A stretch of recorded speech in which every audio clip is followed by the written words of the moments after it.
March 1945. The Rhine River Valley trembled beneath a gray, endless sky. Smoke drifted like torn fabric across the ruins of a German field hospital near Reimagen. The thunder of artillery echoed through the hills, shaking broken glass from shattered windows. Inside, the corridors were a blur of collapsed ceilings, overturned stretchers, and the faint, rhythmic beeping of a single pulse monitor still working amid the wreckage. A young German nurse, her uniform streaked with ash and blood, stumbled between the fallen. Her hands shook as she tried to reach a wounded soldier pinned under debris. The air burned with disinfectant and gunpowder. Outside, the sound of boots, heavy, deliberate, drew closer. American medics moved cautiously through the shattered doorway, their Red Cross armbands half covered in mud. For a moment, silence. The nurse turned frightened, expecting capture. But instead of shouts or weapons, she saw one of them kneel beside her, checking her trembling hands, lifting her gently as dust and embers fell around them. As she was carried through the smoke, tears streaked the soot on her face. For the first time in years, she wasn't the one saving lives. She was being saved. By March 1945, Germany was collapsing from within. The Third Reich's once imposing military machine had become a fractured skeleton of retreating divisions, desperate officers, and exhausted civilians. The Western Front, stretching from the Moselle to the Rhine, was no longer a line of defense.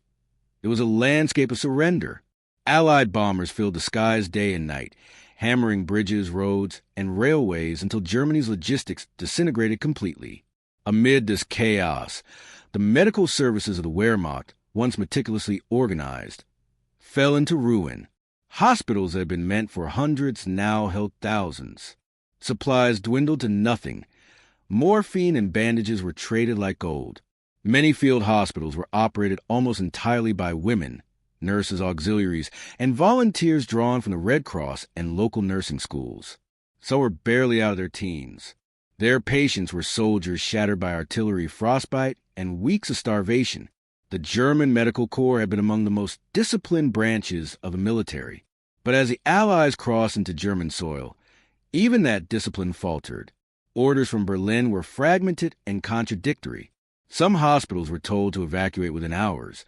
Others were ordered to hold positions and continue treating the wounded even as front lines collapsed. Ambulances broke down, trains were bombed, and wounded soldiers were left behind in churches, schools, and abandoned farmhouses hastily converted into aid stations. By early March, the Rhine, the last natural barrier in the West, had become both a refuge and a trap. Dozens of field hospitals clustered near towns like Reimagen, Sinzig, and Andernach, believing they would be safe under the Geneva Convention's protection. But safety no longer existed in Germany. Allied artillery and air power made no distinction between combat zones and medical ones. Red Cross flags painted on rooftops were often obscured by smoke or simply ignored in the fog of war.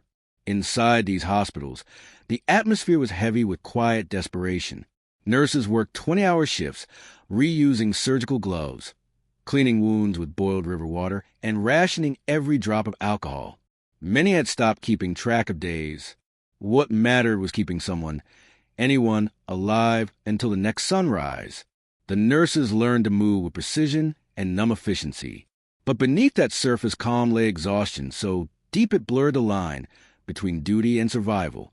The nurse in our story, one among thousands, belonged to a mobile reserve medical unit attached to the 15th Army. Her unit had been forced to relocate 3 times within 2 weeks, setting up makeshift hospitals and abandoned monasteries and schools. When the Allied shelling began near Reimagen, they were operating in a converted textile warehouse, its basement filled with stretchers and lanterns. There was no time to evacuate. As the roar of artillery drew closer, German officers abandoned posts, leaving only medical staff and the wounded behind. The nurses stayed, refusing to abandon men who could no longer move. Their loyalty was not to ideology, but to their patients, a quiet, human resistance in a collapsing world. Across the Rhine, American forces of the First Army were advancing faster than expected. Operation Lumberjack had cut deep into the German heartland. In early March, U.S. patrols discovered the Ludendorff Bridge at Reimagen, still standing despite demolition attempts. It became the gateway into Germany, and the chaos that followed swallowed every civilian and soldier caught near it. The area's hospitals suddenly found themselves between two fires, the withdrawing Wehrmacht and the advancing Allies. Many of the German wounded were treated by whoever reached them first, sometimes their own medics, other times the Americans. Amid destruction, medicine became the only language left that still spoke of life.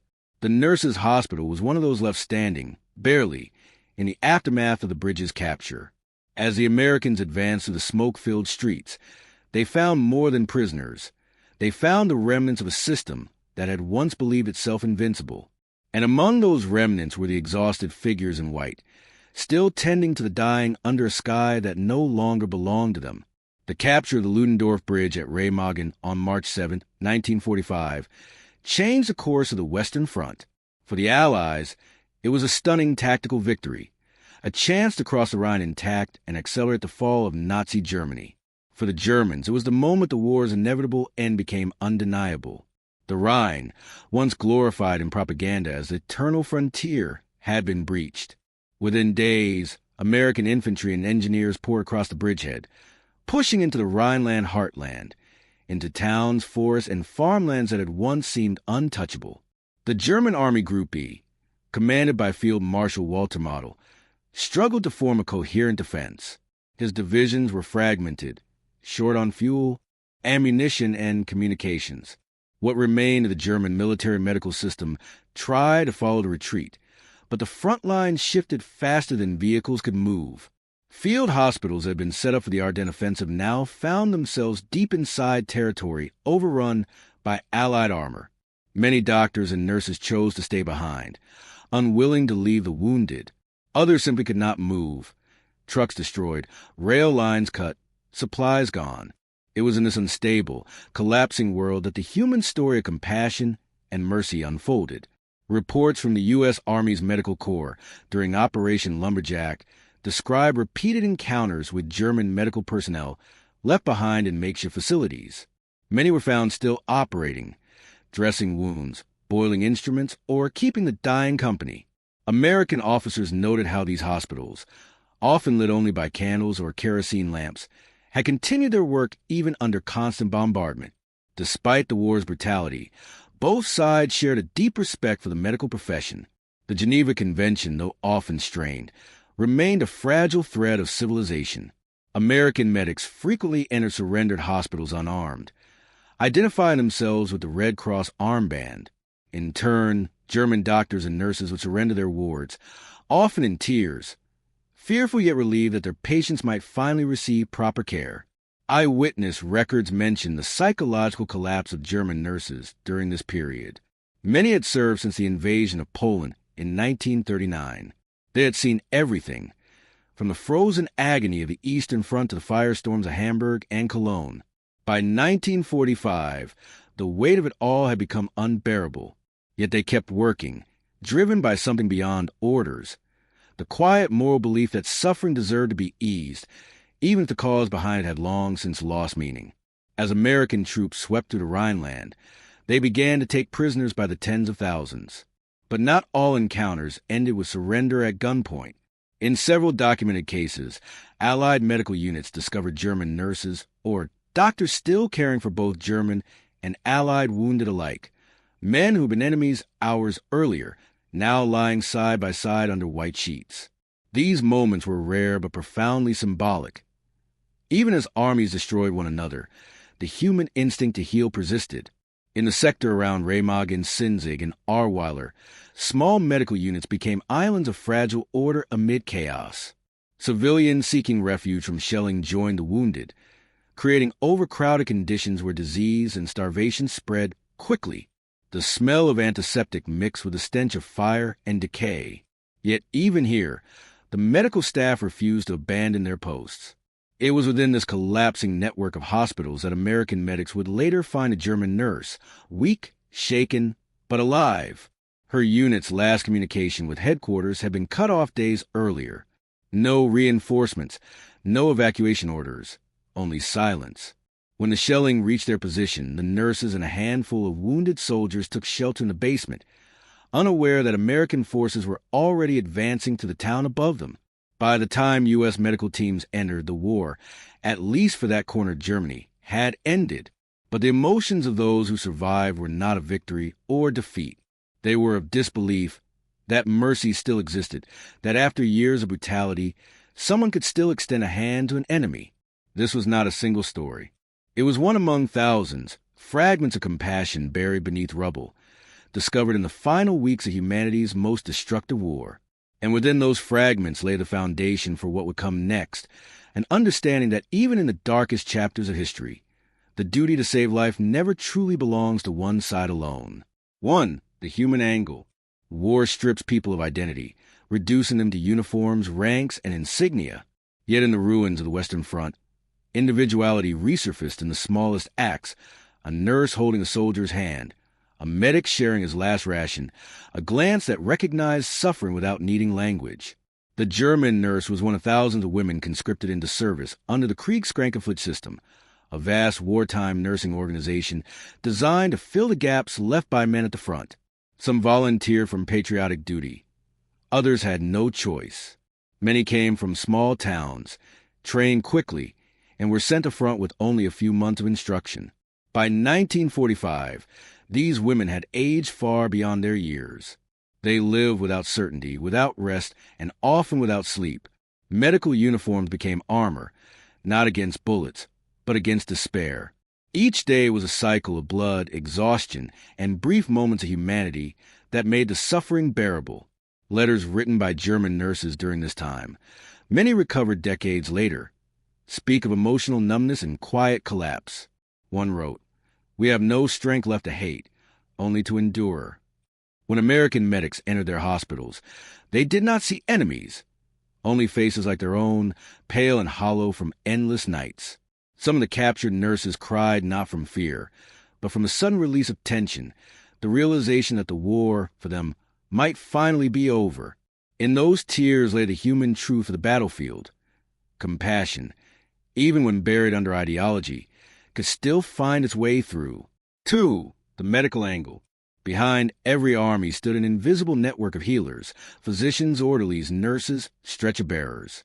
Their war was not fought with rifles, but with scalpels, morphine, and bandages. And though the German and American medical corps belonged to opposing sides, their challenges were strikingly similar. By the late war years, the U.S. Army Medical Department had developed one of the most advanced mobile systems in history. Field evacuation hospitals capable of moving within hours, surgical teams operating mere miles behind the front. Blood plasma and penicillin were available in growing quantities, giving the Allies an immense survival advantage. In contrast, the German medical network was suffocating. Air raids destroyed supply depots, fuel shortages halted hospital trains, and the Allied blockade starved frontline units of basic necessities. German doctors relied on creativity to survive, sterilizing instruments in kettles, reusing bandages, manufacturing substitutes for drugs that no longer arrived. The shortage of morphine was so severe that in some units, only the most critical cases received it. The rest were left to endure pain with nothing but clenched fists and whispered prayers. Yet even in this deprivation, professionalism endured. Many German nurses refused evacuation orders, insisting on stay with their patients until Allied troops arrived. For them, medicine had ceased to be a national duty. It was personal, sacred, and absolute.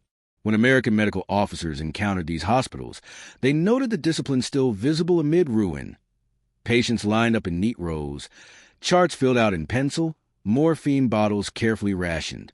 The respect between enemy medics was quiet but profound.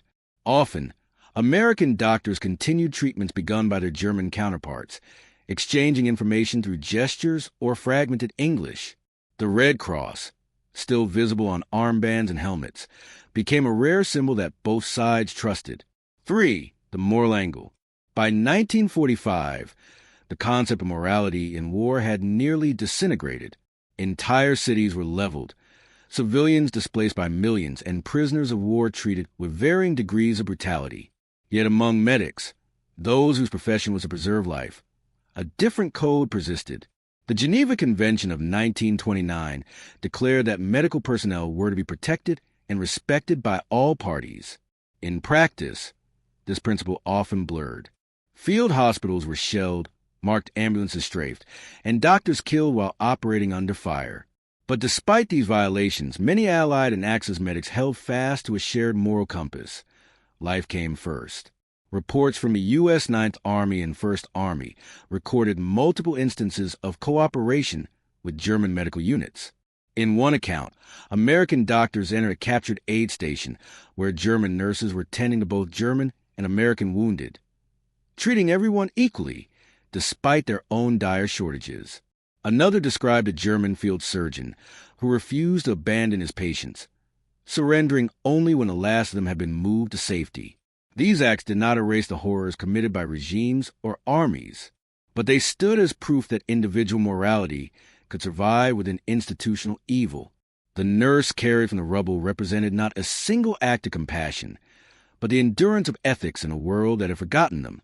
The sight of American medics rescuing a German nurse, not as an enemy, but as a human being, became a symbolic image of something larger than victory or defeat. It was a reaffirmation of the oldest moral truth in medicine, that to heal is to defy destruction. 4. The psychological angle. No soldier escaped World War II unscarred, but for medical staff, nurses, and doctors alike, the wounds ran deeper than shrapnel. Their trauma was not sudden. It was cumulative, layered over years of witnessing pain without reprieve. Unlike infantrymen who face moments of terror punctuated by lulls, medics face a constant, relentless exposure to suffering. German nurses, especially those stationed near the front, developed what later psychologists would call compassion fatigue.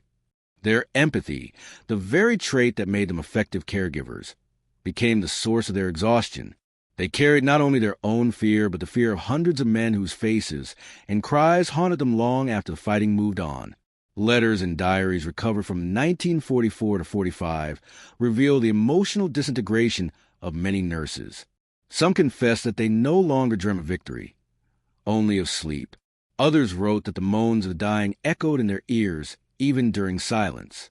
The war had stolen not just their youth, but their ability to feel joy without guilt. When the American medics entered the ruins of our hospital, the German nurses' tears were not only those of relief, they were the release of years of suppressed emotion, grief, exhaustion, and guilt collapsing at once. She had seen countless men die under her care, many beyond saving. For the first time, she was no longer required to be strong. The body that served others finally gave out, and the mind followed. American medics understood this kind of collapse.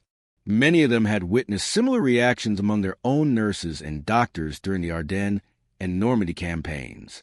In those moments, there was no distinction between friend or foe, only shared understanding between those who had lived too long beside death.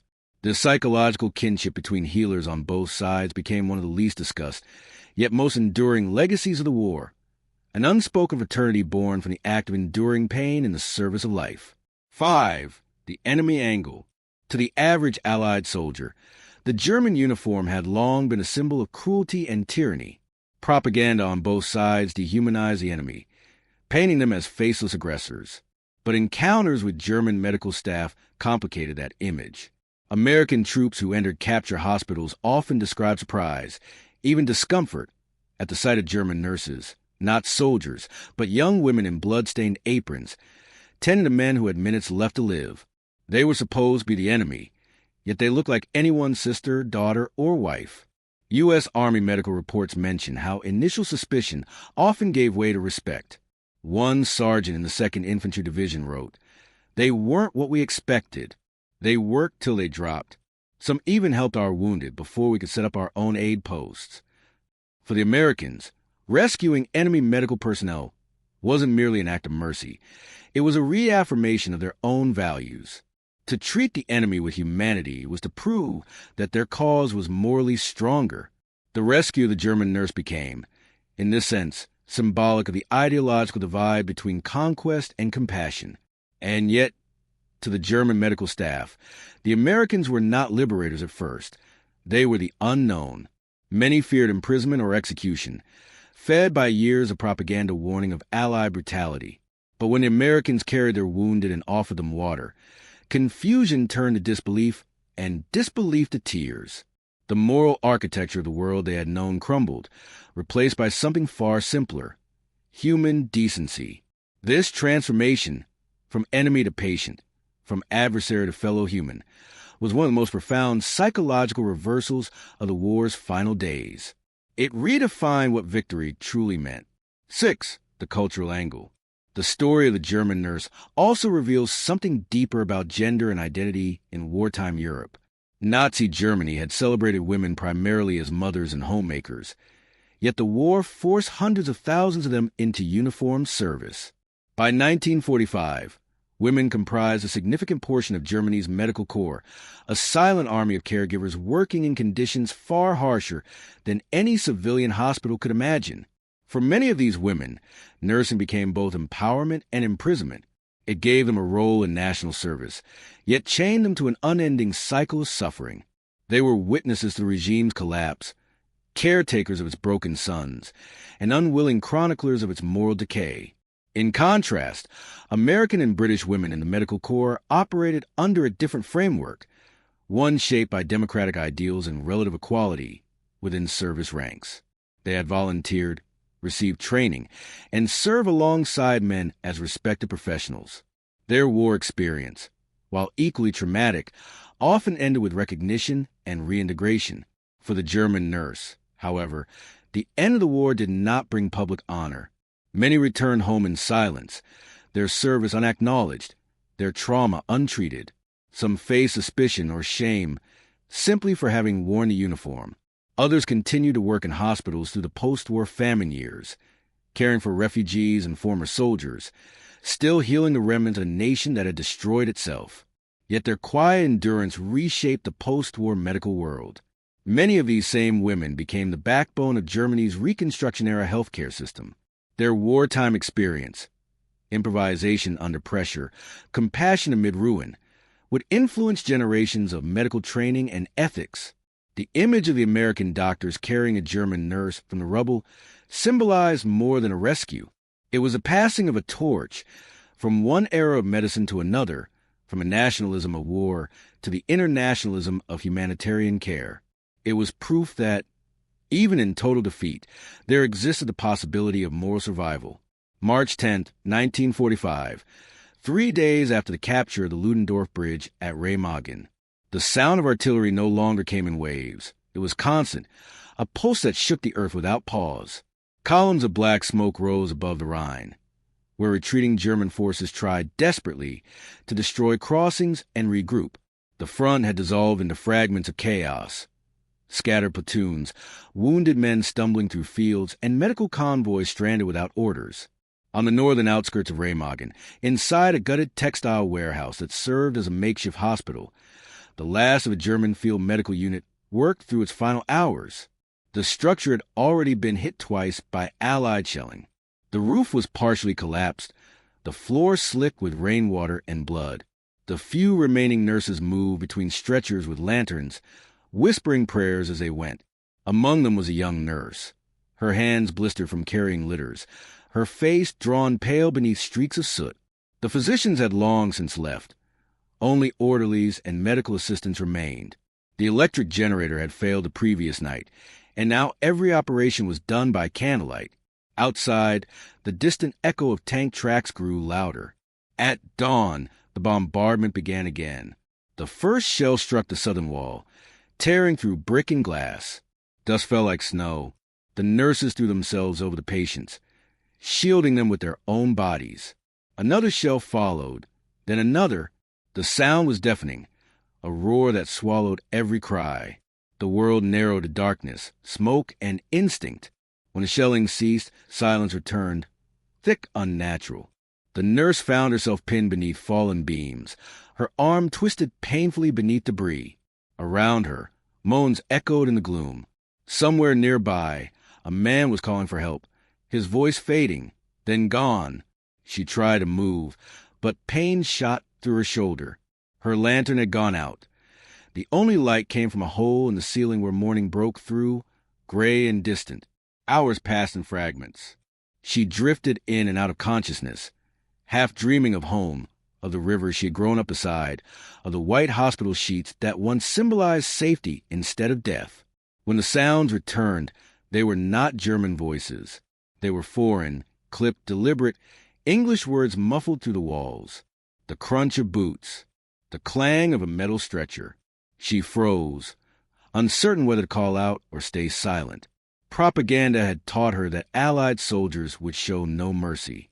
But then came another sound, one she recognized instantly, the calm, quick rhythm of a medical kit opening, the snap of scissors cutting fabric, the tone of voices used only by those who save lives. The first American medics entered through a gap in the wall, their helmets marked with the Red Cross. The smell of antiseptic mixed with smoke as they stepped into the ruined ward. One of them raised a flashlight, scanning faces, checking pulses. They spoke softly, almost reverently, as though entering a church. They found her half buried under timber, still conscious, but barely able to move. When they lifted the beam away, she cried out, not from pain, but from disbelief. One of the medics knelt beside her, pressing a hand to her pulse, whispering words she couldn't understand. His expression was calm, steady, the same expression she herself had worn 1,000 times before. Outside, the sound of artillery rolled farther east. The war was moving on, but here, in the ruins of a field hospital, a different kind of battle was being fought. One against despair, against the temptation to stop caring. The Americans worked quickly. A morphine injection, a clean bandage. The smell of alcohol and gauze replaced the stench of dust and blood. When they lifted her onto a stretcher, she tried to speak, to tell them there were others still alive in the basement, but her voice broke. They understood anyway. Within minutes, more medics arrived, clearing debris, shouting for lanterns, for more bandages. Underneath the collapsed ceiling, they found dozens, German soldiers, civilians, even 2 Allied prisoners who had been captured earlier in the campaign. All were treated equally. No one asked for names or sides. The Red Cross meant that, for a moment, there was no enemy here, only patience. The nurse watched through half-closed eyes as they worked. Her mind registered the rhythm, the order, the familiarity of it. The same system she had practiced, only now carried out by the other side. It was as if she were witnessing a reflection of herself across a line that no longer existed. When one of the American doctors returned to check her vitals, she whispered something, a word of gratitude, broken German. He nodded. Then, without hesitation, he lifted her in his arms and carried her through the smoke-filled corridor, out into the pale daylight. Outside the ruined warehouse, the Rhine Valley lay quiet beneath a veil of drifting smoke. The town of Reimagining was almost unrecognizable, a wasteland of twisted steel and collapsed roofs. Yet amid the wreckage, the rhythmic order of the American Medical Corps had begun to take hold. Trucks rolled in, stretchers lined the streets, and medics marked safe zones with makeshift Red Cross flags made from bedsheets. The German wounded were carried out alongside their own captors. No distinction, no separation. Only triage tags and the silent cooperation of men who, days earlier, had faced one another across gun sites. The nurse, wrapped in a gray blanket, was laid beside a row of Allied and Axis casualties. Her arm had been splinted, her pulse stable, but she trembled from shock. When she opened her eyes, she saw the American doctors moving among the wounded with steady precision. One checking airways, another setting broken limbs, a third distributing water. It was a choreography she knew well, performed now in a language she didn't understand but recognized completely.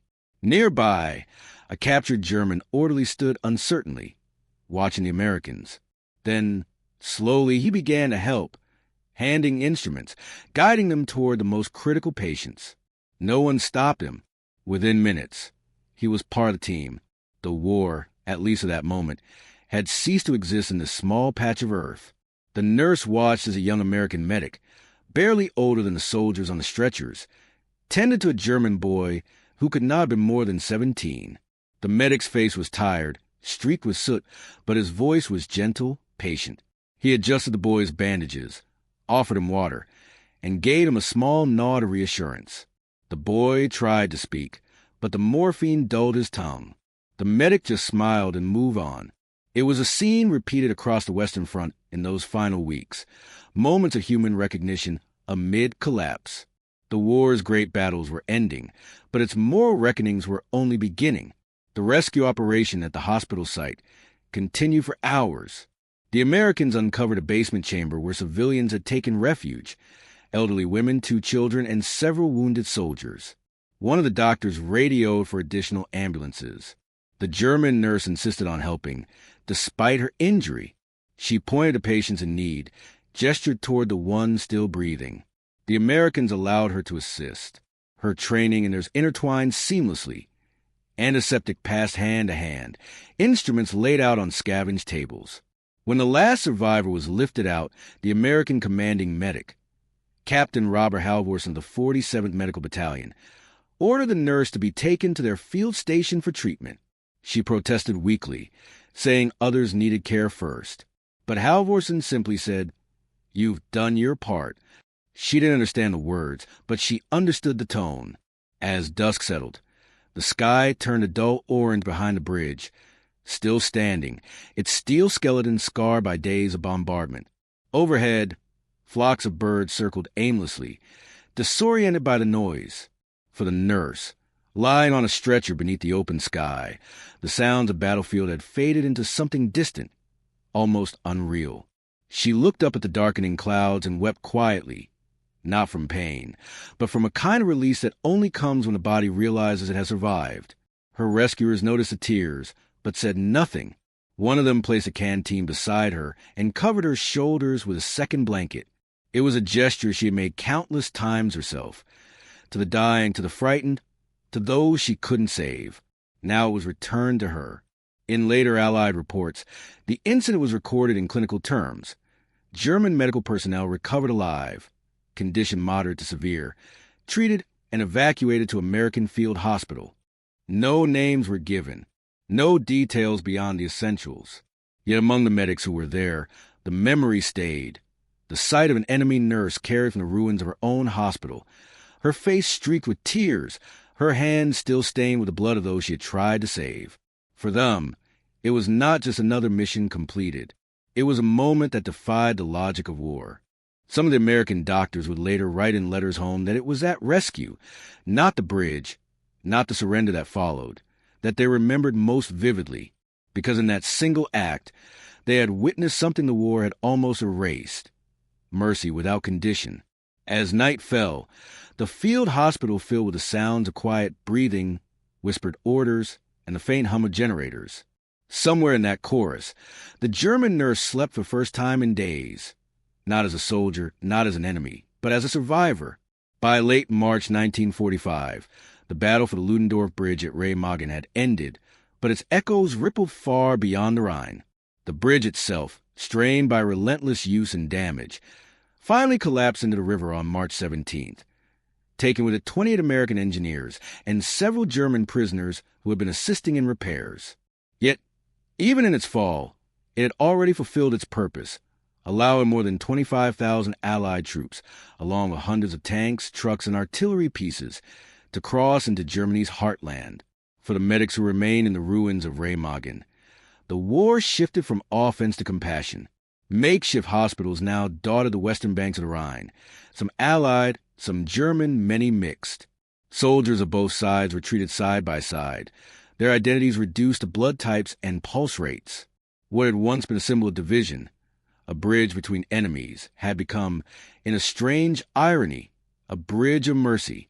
The German nurse, whose name went unrecorded in American medical logs, was transferred to a temporary field hospital outside Bonn.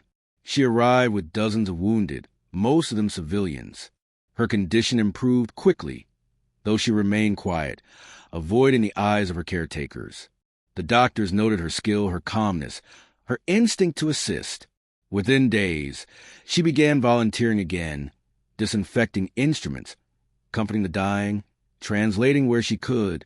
For American personnel, she became a quiet symbol of what the war could not destroy: the shared code of those who healed. They nicknamed her the nurse from the bridge. When asked her real name, she reportedly shook her head and said only, "It does not matter."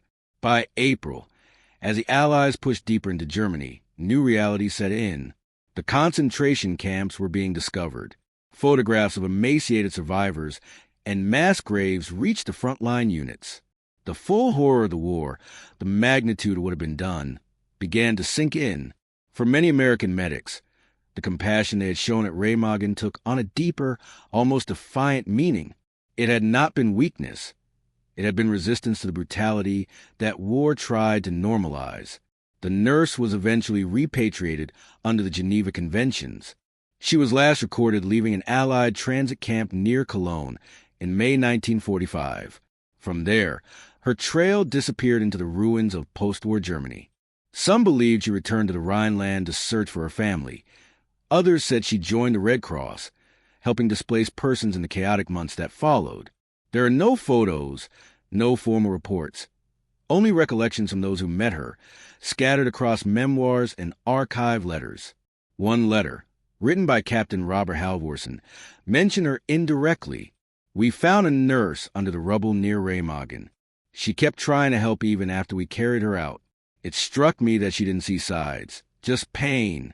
Maybe that's what medicine really is, choosing to see pain instead of flags." These quiet moments, buried within official reports, revealed a truth often overshadowed by strategy and victory. The war had not been fought only on the battlefield, but within the conscience of those who lived through it. For the American doctors, the rescue of a single German nurse became a point of reflection long after the surrender of Germany on May 8, 1945. In hospitals from Paris to Frankfurt, men and women who had seen Reimagen spoke of it as the moment they remembered humanity returning, a fragile reminder that healing could exist even among enemies. In the weeks following Germany's surrender, the landscape of the Rhine Valley transformed from a battlefield into a mosaic of ruins and relief camps. What had once been craters and trenches became makeshift hospitals, food stations, and refugee centers. American and British field medics, many of whom had crossed the bridge at Reimagen, were now tasked not with fighting, but with saving. Typhus, malnutrition, and infection became their new enemies. The hospitals that remained operational were often hybrid in nature. Allied surgeons worked beside captured German medical staff who had taken an oath long before the Third Reich to preserve life regardless of uniform. Together, they created order amid the chaos, an uneasy alliance built on necessity and silent respect. Among those remembered in Allied field reports was the unnamed German nurse rescued from Reimagen. Several witnesses recalled seeing her again, not as a patient, but as a volunteer within an American-run recovery station outside Koblenz. She moved with quiet precision, tending to children and amputees alike. One American lieutenant later wrote, "She didn't speak much, but her eyes said everything: gratitude, sorrow, and something like forgiveness." Her story reflected the shifting moral tide of 1945. For 6 years, propaganda on both sides had erased individual humanity, turning faces into uniforms, compassion into suspicion. Yet, as the fighting ceased, countless moments like hers forced men to confront the truth that war had tried to bury, that the line between enemy and ally is far thinner than ideology admits. In military correspondence, reports from a medical corps of the Ninth Army often emphasized how cooperation between former enemies accelerated recovery efforts. German nurses, trained under harsh wartime discipline, proved invaluable in managing overcrowded wards. Many of them had seen unimaginable suffering. Their skills had been honed not in classrooms, but in bombardments. American commanders, pragmatic and often weary of death, began integrating them unofficially into operations. "A nurse is a nurse," one memo read. "We have no surplus of compassion for the people of the Rhine.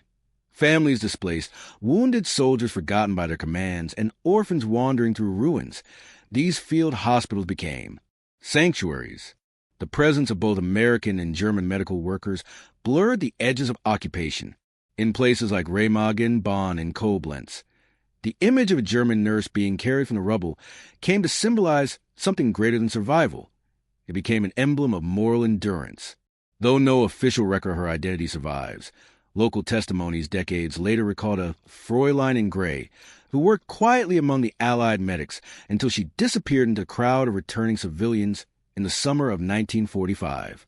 Some said she walked back to her destroyed hometown near Dusseldorf. Others believed she joined a Red Cross detachment, aiding refugees fleeing from the east. Her fate remains unknown, her name lost, but her story endured in memory, passed down like a whisper through those who had seen too much death to forget what mercy looked like. For the American doctors, many returned home carrying the invisible weight of what they had witnessed. Letters archived in the U.S. Army Medical Department Museum describe the haunting duality of their experience. The same hands that once patched up comrades under fire now reaching out to heal those they had been ordered to defeat. In the words of one field surgeon, "We built bridges out of gauze and morphine, not steel. Maybe that's what saved us in the end." By 1946, the ruins of the Ludendorff Bridge were cleared from the Rhine. Only its concrete towers remained, silent sentinels of both destruction and deliverance. Local villagers began placing flowers at its base every spring, not as a memorial to conquest, but as a tribute to all who had crossed it seeking life instead of death. The story of the German nurse was never printed in newspapers, never commemorated with medals or monuments. Yet among the men and women who carried stretchers across that broken bridge, her image, crying as she was lifted from the ruins, became an enduring reminder of why they had chosen to heal rather than hate. The bridge was gone. The war was over. But the memory of compassion under fire would outlast both. In every war, history tends to remember the victors, the battles, and the weapons. But the truest legacy often belongs to those who chose compassion when cruelty was expected. The nurse from Reimagining, unknown, unrecorded, and unnamed, became one such figure. Her story was not written in reports or medals, but carried quietly in the memories of those who lifted her from the rubble. In the chaos of 1945, when vengeance might have seemed natural and hatred justified, an act of mercy bridged the unbridgeable. A German nurse, trained to serve a dying regime, was carried to safety by the very men that regime had called enemies. In that moment, the war briefly lost its power. The human heart reclaimed its place from ideology. For the American medics, the rescue did not symbolize victory. It symbolized redemption. They had seen cities burn, comrades fall, and the world unravel. Yet, in saving one nurse, they rediscovered the simplest truth of medicine and of humanity itself: that every life is worth, even when the world insists otherwise.